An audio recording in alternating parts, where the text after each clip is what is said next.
Mikel, hemen ikusten dugun honi guk ezkerraldea esaten diogu, baina beti horrela esan altzaio. Ez, ezkerraldea izen berria da. Hau enkartazioetako zati bada, eta berez bazuen bere izen berezi eta zen Somorrostorana. Somorrostorana akartzen zuen, Santurtzi, Barakaldo, Muskiz, Trapagaran, Urtoiaz ez dau, guzti horiek, eta Somorrostor moduan ezagutzen zen 19. mendearen amaiera arte. Eta noiz arte iraundu hemen euskarak? Euskara galdu zen ditugun datuen arabera 20. mendearen hasieran. Badirudi orduan hil zirela Barakaldon jaio ziren azkenengo euskaldun zaharrak.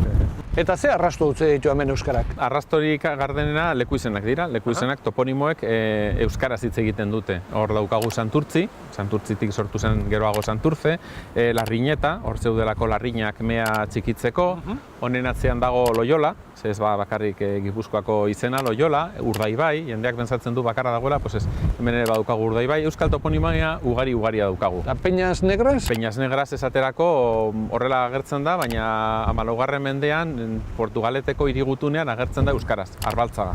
Beraz, badakigu izen hori, gari batean euskalduna zela eta itzuli egin zela, eta pentsa genezake gehiago ere itzuliko zirela. Eta horretaz gain baditugu beste lekuko batzuk dokumentazioan agertzen zaizkigunak. Eta oso polita da, 18. mendean, epaiketa baten. Epaiketa izan zen Getxoko andra bat saiatu zelako senarra hiltzen. Horretarako Portugaletera etorri zen pozoinaren bila eta harrapatu zuten. Epaitu, baina elebakarra zenez itzultzaileak behar izan zituzten.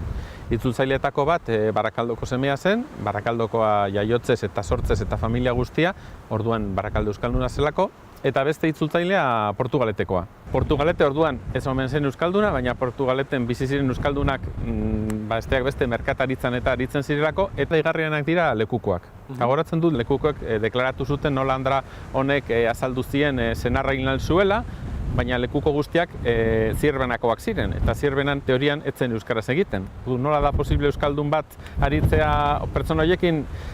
Logikamente pertsona horiek elebidunak izan bertzirelako. Eta emakumeari zer gertatu zitzaion? Kartzelara eraman zuten.